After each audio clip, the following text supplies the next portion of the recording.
ada saat-saat ada sesuatu yang menurut hitungan kita, karena mungkin kita ini masih berpikir garis atau bidang atau bangunan, kita belum bisa melihatnya secara ruang. Nah, saya tetap sangat percaya kepada ruangnya Allah SWT, tajallinya tadi. Jadi Andre tidak perlu menyesali sejumlah hal yang konslet atau apapun. Nah, aku ini optimis terus. Pokoknya wong kadang-kadang iku justru oleh jodoh mergo motore gembos kok. Nek gak gembos gak kepethuk arek wedok iku mangrak gitu kan. Jadi sudahlah, hidup itu tenang aja Anda. Makanya nyun sewu saya nambahin sedikit aja Mas Andre. Saya nurusin yang Kanjeng Lokojoyo tadi, Raden Said Sunan Kalijogo tadi. Jadi kita harus mengepung sejarah dan masa depan ini dengan semua faktor. Kesadaran mengenai perubahan-perubahan nilainya, termasuk konstitusi. Bahkan kesadaran terhadap sebenarnya yang penjajahan itu yang kapan? Penjajahan yang sekarang itu jenis keberapa? Ya, kecanggihannya seperti apa? Jadi misalnya autopilot gini Gus. Anda kasih sabu-sabu 2 kali 3 kali, besok sudah nggak perlu dipilotin lagi, nyabu sendiri. Nah, kita itu di bidang politik, psikologi, budaya itu sudah nggak perlu di remote sama Israel, sama Amerika, sama siapapun, udah hancur-hancur sendiri. Kalau kita tidak menyadari apa yang sedang kita konsumsi. Nah, Anda tahu bahwa Indonesia ini dirusak dengan Divide et Impera, ya, itu melalui begitu banyak dimensi. Pendidikan, media, undang-undang, ya, terus, semua, hampir semua, prinsip, cara beragama, ya. Bahkan sekarang mulai ada yang menyebut bukan wahai saudara-saudaraku kaum muslimin wa muslimat, tapi saudara-saudaraku muawiyin wa muawiyat. Artinya orang-orang Islam yang sekarang ini mendapatkan informasi mengenai Islam itu dari kantor berita Muawiyah, yang dimulai sejak Khalifah Abu Bakar umpamanya. Yang ketika itu Abu Sofyan sudah mulai politiking, sudah mulai menyengkuni. Makanya nanti pertengahan Januari kalau Anda sempat ke Jogja, saya sama teman-teman Perdikan sedang menyiapkan pementasan Sengkuni Harga Mati. Subjudulnya, kalau judulnya Sengkuni 2019. Nanti kapan-kapan saya cerita mengenai Sengkuni ini, Anda pasti kecelek dan semua yang nonton pasti kecelek. Karena Anda pikir itu saya sedang ngomong garis, tidak. Saya tidak ngomong garis, tidak ngomong bidang, tidak ngomong bangunan, tapi ngomong ruang. Sengkuni dalam arti ruang, dan sengkuni itu tidak usah nyari kemana-mana. Anda berkaca sebenarnya ada unsur sengkuni di wajah yang Anda temukan di balik kaca itu. Dan hampir tidak ada yang tidak sengkuni di Indonesia sekarang ini. Tapi sengkuni Indonesia ini sangat rendah derajatnya sebagai manusia, kan penjahat aja ada yang derajatnya tinggi, ada yang rendah Mas. Ini sebagai penjahat Indonesia ini rendah sekali derajatnya. Sudah jahat rendah. Kalau Sengkuni ini nyun sewu nih Pak Muzamil, tidak apa ya. Sengkuni ini kan cuma provokator Mas. Lici, yuwaswisu fisuduri, haulihim gitu ya. Hanya ngipas-ngipasin hati, memprovokasi kan gitu dok. Itu kejahatannya tidak sampai ke terorisme. Tidak sampai ke pengeboman, bunuh orang massal kan tidak sampai. Tidak sampai ke Westerling, nggak sampai ke pembunuhan massal. Sengkuni itu hanya seorang provokator, hanya seorang yang abal-abal aja. Itu dahsyat, menurut saya sangat tinggi kepribadiannya Sengkuni itu karena melihat sejarahnya Sengkuni. Sengkuni itu singkat kata, karena suatu hal, seluruh keluarganya, bapak, ibunya, dan saudaranya 100 orang dipenjara oleh Prabu Destoroto yang mengawini kakaknya Sengkuni, ya. Dan setiap orang yang dipenjara dari 102 orang itu hanya dikasih sebutir nasi untuk makan sehari. Tidak mungkin mereka bisa bertahan hidup. Sebutir nasi, meskipun 100 butir nasi kan cuma segini Mas. Untuk makan satu orang juga tidak kenyang, tidak akan bisa bertahan hidup. Maka singkat kata mereka berdiskusi, bapaknya ambil keputusan dan disetujui bahwa di antara 101 orang ini, 102 seharusnya, tapi yang satu kan jadi permaisurinya raja yang menghukum itu, yang wajahnya ditutup sepanjang hidupnya untuk protes kepada nasibnya dan seterusnya. Diambil keputusan bahwa harus ada yang hidup di antara 101 orang ini. Maka yang 100 orang merelakan untuk dimakan oleh yang satu. Jadi Sengkuni itu bertahun-tahun kerjanya adalah makan saudaranya. Mutilasi, digoreng kikile sik, digoreng sikile sik, dirijine dikletusi, terus mari ngono motone di oseng-oseng, terus mari ngono jantungnya dirogoh, dicucup kayak jamu. Pokoknya sekian tahun dia di penjara, dia makan adik-adiknya sebanyak 98 orang dan bapak ibunya sebanyak 2 orang. Jadi orang dia menjadi jahat karena dia pernah dipaksa makan untuk regenerasi ini. Ya, untuk regenerasi, untuk kehormatan keluarga, harus hidup. Maka cara satu-satunya untuk hidup adalah makan 98 adiknya, seperti Sumanto itu. Tapi satu persatu. Mas, Anda pernah membentak ibu Anda? Pernah membentak ayah saya?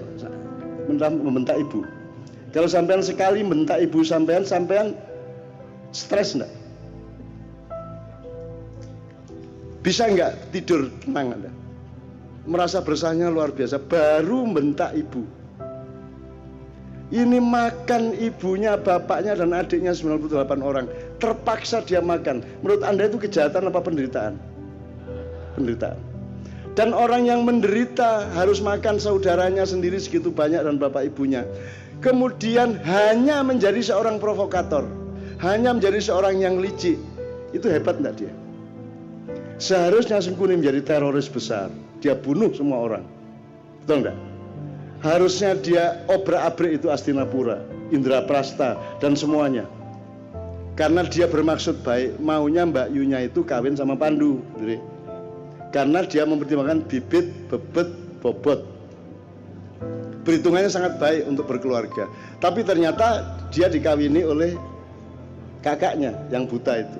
Dan Sengkuni tidak setuju. Kemudian, tapi karena sudah keputusan bapaknya dan keluarga, akhirnya dia tetap setia mengawal Mbak Yunya menjadi permaisuri kerajaan Astinapura. Kerajaan Astinapura ini rajanya akhirnya tahu bahwa sebelum kawin sama dia, dulu Mbak Yunya ini dikawinin sama kambing. Kemudian begitu kawin, kambingnya dibunuh, disembelih. Kenapa dikawinkan sama kambing?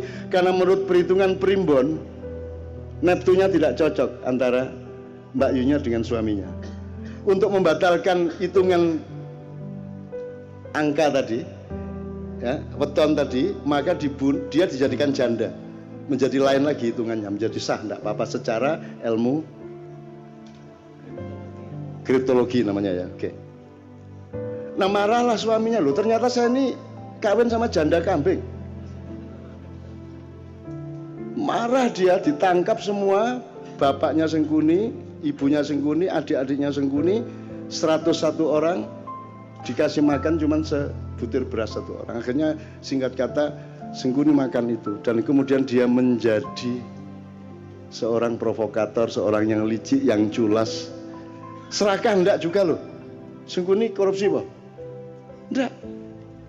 Dia cuman ngesir satu yang namanya minyak tala itu toh. Dia rebutan minyak tala tumpah, terus dia bergulung-gulung sehingga dia sakti, dia tidak bisa ditembus oleh senjata apapun karena badannya sudah berlumuran minyak tala, minyak kehidupan gitu ya. Bagaimana dia bisa mati? Semar yang ngasih tahu kepada Bima. Mau Bima, iku biyen pas gulung-gulung dek lengo tolo iku silite gak kena. Jadi gulung-gulung kan tetep anusnya kan tidak kena mas, yang kena bokongnya tok ya, minyaknya tidak sampai masuk. Nah itu kan tidak kebal. Akhirnya sama Bimo pakai kuku pancanaga disogok silite, cet matek deh. Itu ya, hati-hati ya mas ya. Gitu. Nah teman-teman sekalian, saya yang pertanyaannya sederhana. Kalian ini pemimpin-pemimpin Indonesia ini, yang mana yang tidak Sengkuni? Terus kalian ini menjadi Sengkuni atas penderitaan apa? Kamu pernah susah apa hidupmu? Kamu pernah tidak makan? Kamu pernah makan ibumu? Kamu pernah menderita sampai seperti itu?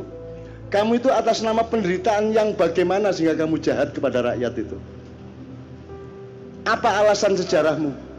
Kalau Sengkuni ada alasannya untuk jahat, meskipun kejahatan dia tidak sepadan sama sekali dengan penderitaannya. Seharusnya orang macam Sengkuni yang makan 101 keluarganya sendiri, dia dalam tanda petik berhak untuk menjadi teroris besar. Kalau dia tidak kuat, dia akan gila atau dia bunuh diri. Tapi Sengkuni sangat kuat dan sangat arif sehingga dia hanya menjadi provokator. Sementara kita dipimpin oleh Sengkuni-Sengkuni yang tidak punya alasan sejarah untuk jahat kepada rakyatnya. Kamu pernah jahat apa? Kamu pernah menderita apa? Wong kami yang tidak pernah utang seperti anak-anak utang. Kamu tidak pernah kredit seperti mereka. Kamu lancar-lancar saja kok. Ya toh? Kamu juga anak orang yang tidak miskin, cukup kaya sehingga kamu bisa nyalon kok. Urusanmu sama uang-uang besar. Atas nama apa kamu jahat kepada rakyatmu? Apa alasan sejarahmu? Dijawab kalau Sengkuni tapi gitu loh Mas. Jadi pentasnya itu soal itu. Ini apa toh? Allah mengatakan Allah tidak menyukai kata-kata yang diperjelas kejelekannya, ya. Apa? La yuhibbullahu al-jahra bisu'i minal qaul. Itu ya terjemahannya. Ya, terjemahannya. La yuhibbullahu al-jahra bisu'i minal qauli illa man zulim. Tidak, Allah tidak menyukai perkataan yang nyaring tentang keburukan kecuali orang yang didolimi. Jadi mesuh, ya boleh, dendam bagi orang yang didolimi. Wobol kon niku gitu ya. Itu Allah tidak suka kecuali kamu dalam keadaan dianiaya. Jadi kalau dianiaya Allah membatalkan ketidaksukaan, ya wis ora apa-apa wong kon menderita kok gitu loh. Itu hukum Allah loh. Lah ini Indonesia ini kamu itu menderita apa? Sehingga kamu kejamnya begitu rupa kepada rakyat. Kamu pernah menderita apa? Kamu pernah miskin apa? Karena kamu pernah puasa kayak apa? Kamu pernah tirakat apa? Kamu lancar-lancar semua kok. Kamu bisa membayar miliaran untuk jadi pejabat. Apa alasanmu untuk jahat kepada rakyat? Sengkuni saja tidak sejahat kamu, padahal dia penderitaannya ribuan kali lipat dibanding penderitaan hidupmu. Bahwa agama itu hanya untuk orang-orang yang lemah. Dan entah dengan spontanitas saya sendiri, saya mengatakan agama memang untuk orang-orang yang lemah dan orang yang kuat hanya butuh Tuhan. Dia tidak pernah butuh agama. Apa ketika saya mengucapkan seperti itu, saya salah apa enggak? Jika lu sing mengucapkan orang kuat hanya butuh Tuhan tapi tidak butuh agama, kowe apa wong barate? Kula. Oh, ya wis. Lah kowe sing ngomong kok takon aku. Oke, ini harus saya jawab langsung nyun sewu, nanti tolong ditanggapi juga. Pertama, kowe ngomong kowe ora apik karo bapak ibumu, ora apik karo Gusti Allah, kuwi kerendahan hatimu apa pancen ngono kuwi? Pancen ngoten. Oke. Dereng saged dados anak sing sae. Kepingin apa? Nggih, kula dereng saged dados. Nggih pengen, tapi ngantos saniki dereng saged dados. Oke. Terus bar kuwi dalam keadaan kuwi durung apik, njur kuwi menilai kayak agamis ning ora apik ngono ta? Nggih. Ya mungkin. Ya. Nggih. Ya, ngopo kowe dadak menilai wong liya, wong kowe dhewe ya wis ngerti kowe urung apik ngono. Gini, ada seorang anak rajin ke masjid, kemudian pada suatu hari bilang sama bapaknya, di rumah Pak saya gah ke masjid lagi. Loh, kenapa nak? Karena saya di masjid itu melihat orang-orang itu kelihatannya agamis, tapi sebenarnya mereka tidak agamis. Ya, terima kasih. Ono sing wian terus ning masjid, ono sing ngrasani wong ning masjid. Pokoknya ning masjid iki jebul isine dudu wong agamis ning wong sing macam-macam kaya ngono kuwi. Aku mau nang masjid meneh. Terus bapaknya kan bingung. Anaknya wegah nang masjid meneh, terus bapaknya ngomong ngene-ngene, oke ora apa-apa kowe rasa nang masjid meneh, ning aku njaluk siji wae kok lakoni. Nggih napa, Pak? Kowe nggawa banyu sak gelas, mubunga masjid, aja nganti wutah sak tetes-tetes. Bar kuwi kowe entuk ora nang masjid babar pisan sok hidup. Terus anaknya jajal nggawa banyu ngene iki. Alon-alon kae. Keliling masjid berhasil. Terus piye wis kok gawa keliling banyu sak gelas. Sampun ana sing utara mboten. Mau ana wong WA ora ning masjid. Wah, mboten ngetos aku kula konsentrasi kali banyu kula. Mau ana wong rasan-rasan ora ning masjid. Wah, mboten mireng kula wong kula mlaku alon-alon jaga niki wae. Wis nek ngono, kowe nang masjid meneh ning rasah mrateke liyane. Kowe konsentrasi nang karepmu kuwi mau. Apa meneh kowe urung ngerti logika tentang wong agamis mau. Kowe ngomong wong agamis ning ora gelem sayang karo wong liya. Kuwi jenenge dudu agamis.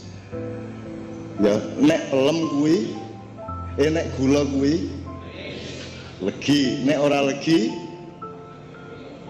kowe njur takon gula kok ora legi ya, kuwi dudu gula. Kowe piye ta kowe iki? Iki tinggo. Nek agamis apik karo wong, nek ora apik karo wong dudu agamis. Lah kowe ngopo ngurusi wong kowe dhewe nganggo gula karo legi wae urung beres. Ngono ya, Dik ya. Sip ya. Kowe pengen tenan dadi wong apik. Ya. Apik karo wong tua. Mulai kapan? Ya, istilahnya kula mencoba tapi tesih dereng. Itu dudu istilah. Mboten maksudnya kula senantiasa mencoba tapi nggih tesih dereng saged, maksudnya dereng kados napa ya. Istilahnya nek sopan santun ada pasar kali yang sepah alhamdulillah kula tasih. Terus sing ora apike apa contone? Kula apa bapakmu turu kok siram banyu apa piye? Mboten. Apa? Duga pokoknya istilahnya kula nggih tesih merasa kalau saya ini belum bisa menjadi anak yang nah, baik. Contohnya kowe ora apik karo bapakmu ki apa? Sebab Sing berupa perilaku. bapak ninggal ke kula, Nggih. tapi kula bapak pernah ngendikan, kowe dudu anakku. Bapak pernah ngendikan ngoten, njur kula asline biasanya basa, tapi nalikane bapak ngucap ngoten kula mboten basa meleh. Ah berarti do re mi fa sol to kuwi. Ora ana re nek ora ana do, ora ana do nek ora ana re. Lah kuwi doleki sebabe tututono kok dudu anak jenengan niku pripun. Didoleki mergo kowe duwe rasa ora penak karo bapakmu mergo ana pernyataane bapakmu kuwi dilacak alon-alon dengan bijaksana utawa takon nang sapa-sapa liyane ngono ya. Ning kowe duwe niat sing apik nang bapakmu utawa ngene lho, pokoke kuwi bapakmu titik. Apik titik. Kok kowe apik karo bapakmu mergo bapakku ngono wae. Ning bapakmu ngene pokoke kuwi bapakku, aku apik. Ngono wae. Ngono lho carane jadi nasionalis itu. Indonesia bal-balan menang kalah tetep aku tresno mergo kuwi kesebelasan Indonesia. Apa sebab aku ora tresno karo Thailand mergo dudu Indonesia ngono wae carane. Pokoke kuwi bapakku aku apik titik. Dilarani ben ning aku apik karo bapakku.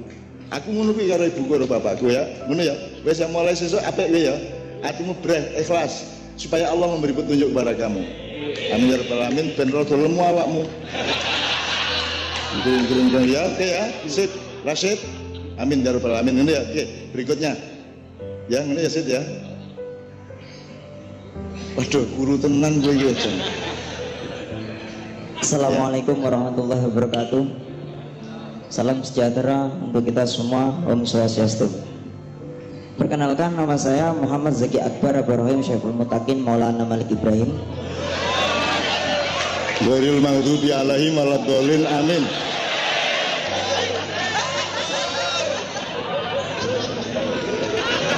Seneng aku jenenge. Ya jenenge Wali Songo dipek kabeh.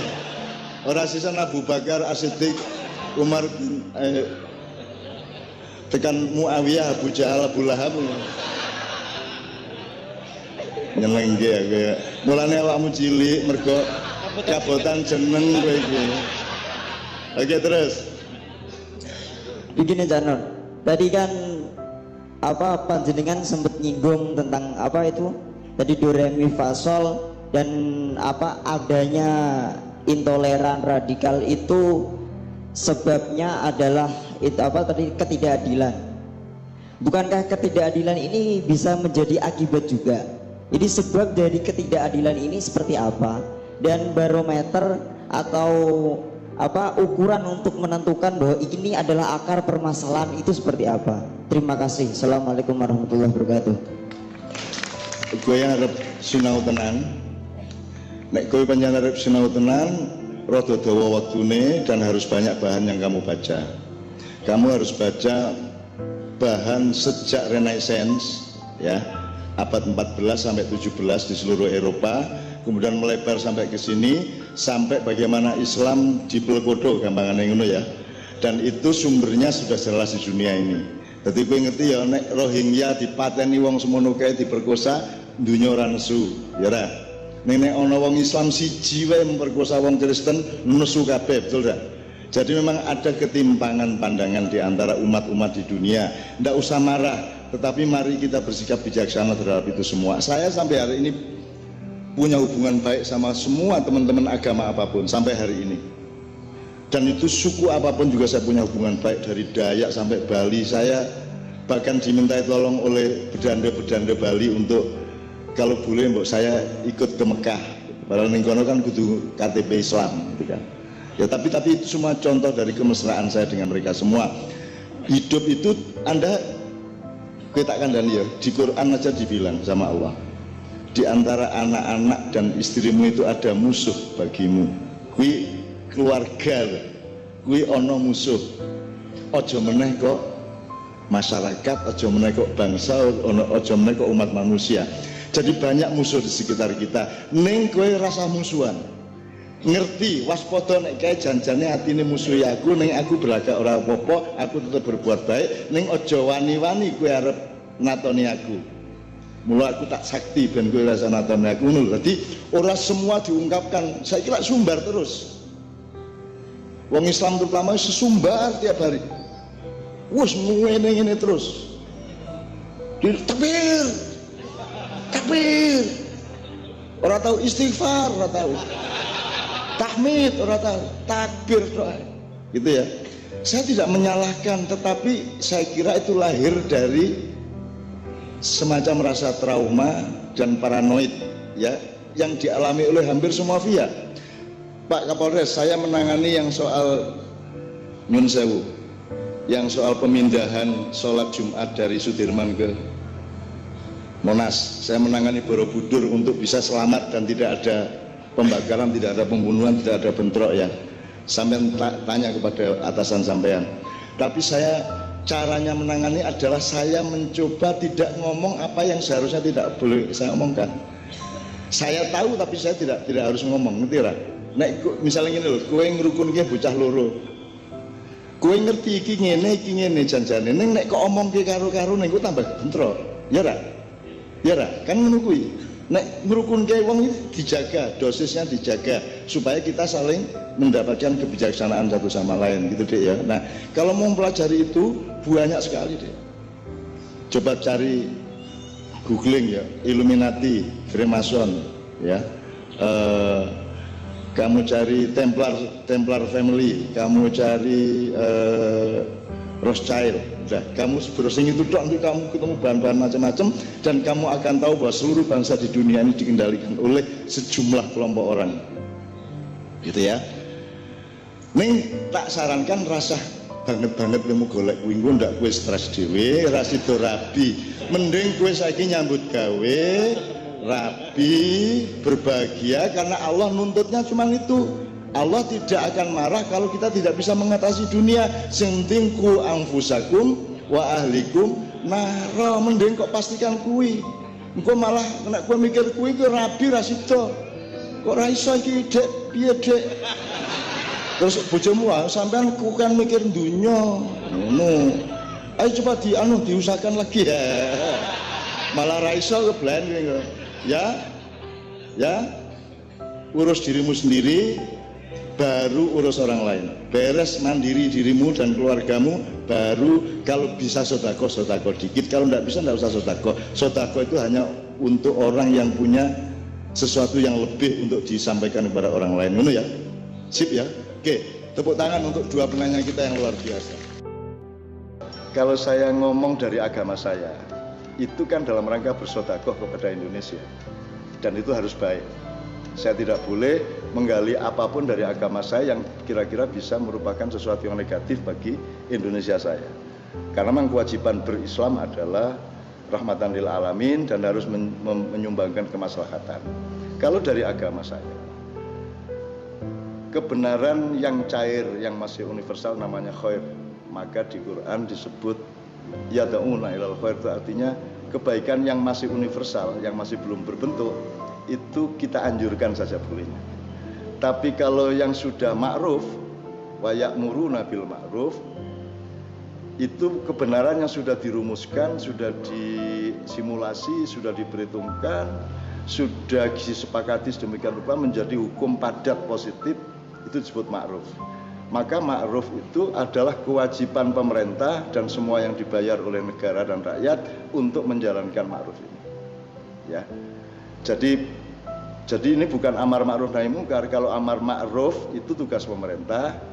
Kalau dakwah khair itu tugas yang non pemerintah, boleh LSM, boleh rakyat biasa, boleh ulama, boleh pastor. Kalau nahi mungkar itu kerjaan bersama, menghindari kemungkaran. Nah, sekarang kita menemukan bahwa ma'ruf ini, hukum positif ini ternyata juga masih terbuka pintunya untuk tafsir. Untuk tafsir. Jadi sebuah hukum positif ternyata masih relatif. Jadi sebenarnya belum positif, dia belum padat. Nah, cara mengatasinya bukan siapa yang kuat, siapa yang menang kalau memang kita mau seimbang secara sosial. Cara mengatasinya adalah kreativitas dan inovasi filosofis rohaniah dari pasal yang belum matang itu. Kan gitu. Nah, sekarang tidak ada pekerjaan itu, tidak ada yang melakukan itu, tidak ada yang mencoba menginovasi, mendalami lebih dalam. Dan kalaupun ada revisi undang-undang, kalaupun ada amandemen, seharusnya itu berangkat dari semangat untuk menciptakan keseimbangan nasional di masa kini dan masa depan, bukan untuk menggulkan kepentingan-kepentingan golongan-golongan tertentu. Kalau itu yang terjadi, kita bukan melakukan amandemen, sebenarnya kita sedang melakukan penyunatan untuk kepentingan-kepentingan yang tidak menciptakan keseimbangan, karena yang lain akan dirugikan oleh itu. Jadi sebenarnya Indonesia ini yang sakit itu kita. Nah, sekarang kalau kita mau berubah, ya kita ada kemungkinan untuk menyembuhkannya, karena Indonesianya tidak sakit. Indonesia cuma tanah air bikinan Tuhan, ada laut, ada darat, ada hutan, ada tambang, dia nggak ikut apa-apa. Cuman tolong diingat, kalau sampai hancur alamnya Indonesia, maka manusianya lebih hancur dari alamnya. Karena alam akan tumbuh lagi, manusia mati-mati. Nah, jadi khusus untuk hukum ma'ruf tadi, menurut saya harus ada begawan hukum, harus ada orang tua di wilayah hukum, harus ada filosof hukum, harus ada negarawan hukum, harus ada tugas tertentu di laboratorium atau di gua apa di pasenggerahan untuk merekapitulasi seluruh masalah hukum di Indonesia. Dan kita bangsa Indonesia harus berusaha kepada kemurnian mereka. Maka mereka harus murni terlebih dahulu. Masalahnya di Indonesia ini kita sudah terlanjur saling tidak percaya satu sama lain, dan memang kita juga menjadi tidak bisa dipercaya. Nah, kalau kita mulai pergaulan dari skala kecil, agak gede, untuk mengalami bahwa kita ini bisa saling percaya satu sama lain, maka Indonesia kita akan optimis akan bisa sampai kepada keselamatan yang kita idam-idamkan. Jangan marah ya kalau saya bilang kebenaran itu tidak untuk diterapkan atau dipaksakan apalagi ya. So, gini, ada rumus gini. Tuhan itu sekali dalam Al-Quran bilang, katakan kebenaran dari Tuhanmu, kata dia. Barang siapa mau percaya, percayalah, barang siapa mau banggang, bangganglah. Jadi artinya kalau kita mengungkapkan kebenaran kita harus siap kalau orang tidak setuju. Kita harus siap kalau orang membanggang kita. Nah, itu sebenarnya satu kemungkinan saja. Kemungkinan yang terbesar menurut saya adalah kita tidak mengungkapkan kebenaran. Kebenaran itu bekal kita. Kita mah harus belajar banyak mencari kebenaran. Tapi begitu kita dapat, kita jangan banggakan kebenaran. Karena kebenaran diri kita itu cuma bersifat ilmu dan pengetahuan. Yang boleh kita banggakan adalah outputnya yang berupa kenyamanan orang lain, berupa kasih sayang, berupa keseimbangan tadi itu, kan gitu. Jadi kebenaran itu harus kita olah sedemikian rupa supaya menjadi kebaikan, keindahan, kebijaksanaan, kearifan, kenyamanan, keseimbangan dan seterusnya. Nah, untuk ini ada sebagian kita yang berpikir sangat makro, ada yang berpikir mikro. Kalau dalam bahasanya ada yang berpikir Islam, ada yang berpikir silmi. Silmi itu dari kata-kata Allah, udkhulu fis silmi kafah. Masuklah ke dalam silmi secara kafah. Allah tidak mengatakan udkhulu fil islami kafah. Pasti ada sengajanya dong, kenapa tidak dipilih kata Islam. Nah, saya mencoba memahami kalau Islam itu kan sistem nilai yang lengkap, dari urusan hutan sampai urusan software, sampai urusan penggusuran, sampai urusan tatanan-tatanan besar dunia atau negara. Itu Islam. Nah, dengan keadaan dunia di abad ini, Anda tidak bisa memulai dari nol mengislamkan dunia dengan membangun khilafah besar, terus orang hanya masuk surga kalau sudah ada khilafah. Maka Allah menawarkan silmi. Kan urusannya begini, Anda mungkin berenang di sungai sana najis, ke sungai sana najis, sungai sana kotor, kan gitu ya. Anda tidak bisa mengelak di Indonesia ini tempat-tempat najis, peristiwa-peristiwa najis dan barang-barang yang tidak najis, susah banget. Karena kalau kita berpikir struktural, Anda beli air, airnya siapa perusahaannya, perusahaannya dapat modal dari mana, dulu nyogok apa tidak waktu dapat izin, itu semua ada urusan pahala dan dosanya. Jadi kita tidak bisa menjamin ada satu titik di Indonesia yang halal benar. Ya. Dalam keadaan seperti itu, Tuhan menurut saya tidak akan menuntut umat manusia untuk membangun khilafah Islam sedunia. Kalau bisa alhamdulillah, dan saya setuju itu. Tetapi yang sekarang bisa dilakukan oleh setiap manusia, dan Allah mengatakan la yukallifullahu nafsan illa usaha. Allah tidak menagih di luar kemampuanmu, di luar kapasitasmu. Maka tidak penting kamu sedang berada di sungai najis yang mana, atau Anda berenang di lautan yang airnya najis. Itu nilainya tidak terletak bahwa Anda kena najis menurut saya. Nilainya adalah Anda berenang ke tengah laut najis, apa Anda mencoba berenang ke pinggir supaya terhindar dari najis. Mungkin sampai mati Anda tidak pernah sampai ke pantai yang tidak najis. Tapi kan Allah melihat kamu berenang menghindari najis. Menurut saya nilainya di situ. Nah, silmi adalah Anda tidak harus hafal Al-Quran, Anda harus tidak menguasai semua ilmu Islam. Karena ulama pun tidak ada satupun yang benar-benar menguasai. Karena semua itu tafsir, semua itu interpretasi, semua itu versi-versi. Maka yang penting Anda dalam keadaan apapun, hujan atau kemarau, gelap atau terang, ekonomi krisis atau sejahtera, atau dalam keadaan apapun, Anda tetap berlaku baik, tetap berlaku lembut, tetap berlaku penuh kasih sayang, tetap berlaku untuk menciptakan keseimbangan satu sama lain. Cukup itu sebenarnya yang kita lakukan untuk menjadi bangsa Indonesia yang berpikir NKRI. Anda tidak harus menjadi pemimpin besar yang mampu merangkum seluruh Indonesia, asal Anda berbuat baik, mandi dengan baik, airnya bayar, kan gitu kan, listriknya juga tidak nunggak, terus Anda bekerja dengan baik untuk anak istri Anda, kecil-kecilan tukang ojek, apa Anda satpam mata kuli pasar, apapun, yang penting Anda berlaku baik. Ya, Anda berlaku baik, Anda tidak mengganggu keseimbangan sosial, tidak mengganggu harmoni nasional, maka Anda sudah silmi, Anda sudah menurut saya diterima oleh Allah, Anda sudah seorang patriot, Anda sudah seorang nasionalis yang baik.